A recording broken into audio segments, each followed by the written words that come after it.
خلیفہ ہارون رشید کے دور میں بغداد میں ایک درویش رہتے تھے، بہلول۔ حضرت بہلول دانا رحمت اللہ علیہ کا نام تو آپ نے ضرور سنا ہوگا۔ وہ تارک الدنیا ولی اور درویش تھے، ان کا کوئی گھر بار نہیں تھا، ان کا کوئی ٹھکانہ نہیں تھا۔ وہ شہر میں ننگے پاؤں پھرا کرتے اور جب تھک جاتے تو وہیں ڈیرا ڈال لیتے۔ وہ ایک مجذوب تھے، اللہ کے عاشق تھے، اللہ کی یاد میں مست و مگن، اللہ کی یاد میں سرشار۔ انہیں آس پاس کے لوگوں کی کوئی پرواہ نہیں تھی، انہیں ارد گرد کی کوئی پرواہ نہیں تھی، وہ اللہ کی یاد میں مست و مگن رہتے۔ ان کی نظر التفات لوگوں کی جانب کم ہی ہوا کرتی، اور جب کبھی نظر التفات فرماتے تو حکمت و دانائی کی عجیب و غریب باتیں کیا کرتے۔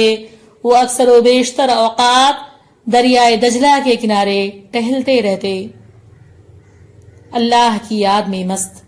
ان کی ادائیں نراری تھیں، وہی تو تھے اصل عاشق۔ وہ اللہ کے عاشق تھے جو در محبوب تک پہنچ گئے تھے۔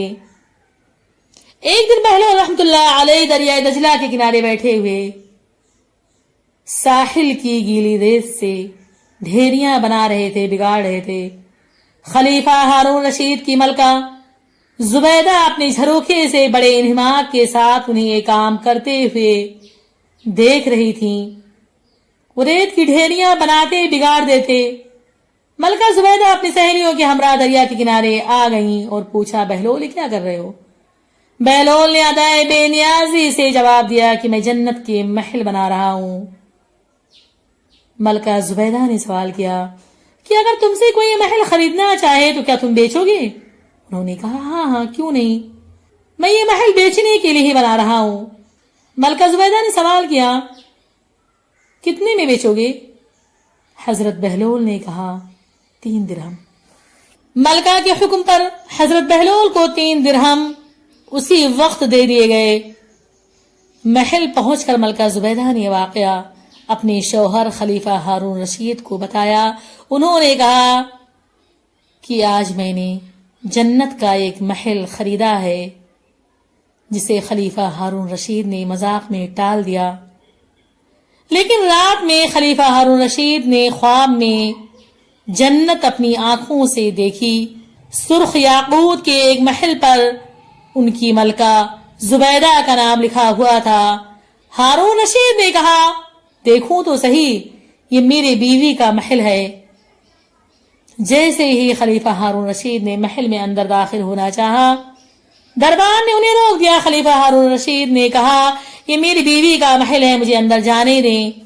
دربان نے کہا کہ یہاں کا دستور الگ ہے، جس کا نام ہوتا ہے اسی کو اندر جانے کی اجازت ہوتی ہے۔ یہ آپ کی بیوی کا محل ہے، میں انہی کا انتظار کر رہا ہوں، جب وہ آئیں گے تو ان کو ان کے محل میں جانے دیا جائے گا۔ دربان نے خلیفہ ہارون رشید کو پیچھے ہٹایا تو خلیفہ ہارون رشید کی آنکھیں کھل گئیں۔ بیدار ہونے پر خیال آیا کہ اللہ نے زبیدہ کے حق میں حضرت بہلول کی دعا قبول کر لی ہے، مجھے بھی بہلول سے جنت کا محل خریدنا چاہیے۔ بہلول کو تلاش کرتے کرتے خلیفہ ہارون رشید دریا کے کنارے پہنچ گئے، جو معمول کے مطابق اپنے کام میں مشغول تھے۔ خلیفہ ہارون رشید نے ان سے پوچھا کہ کیا کر رہے ہو؟ بہلول نے کہا کہ جنت کے محل بنا رہا ہوں۔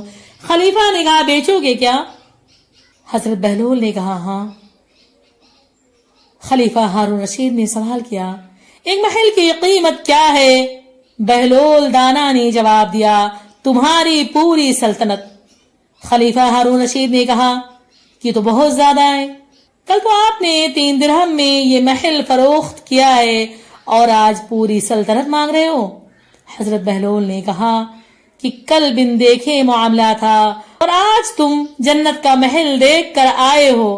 خلیفہ ہارون رشید سن کر گھٹنوں کے بل حضرت بہلول دانا کے سامنے بیٹھ گئے اور کہا کہ حضرت، آپ مجھ سے بلا شک بلا شبہ میری ساری سلطنت لے لیں، لیکن مجھے جنت کا ایک محل دے دیں۔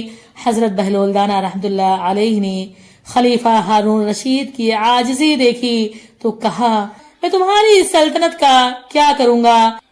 بادشاہت کی محبت تو بہت سے گناہوں کی جڑ ہے، اپنی بادشاہت اپنے پاس رکھو اور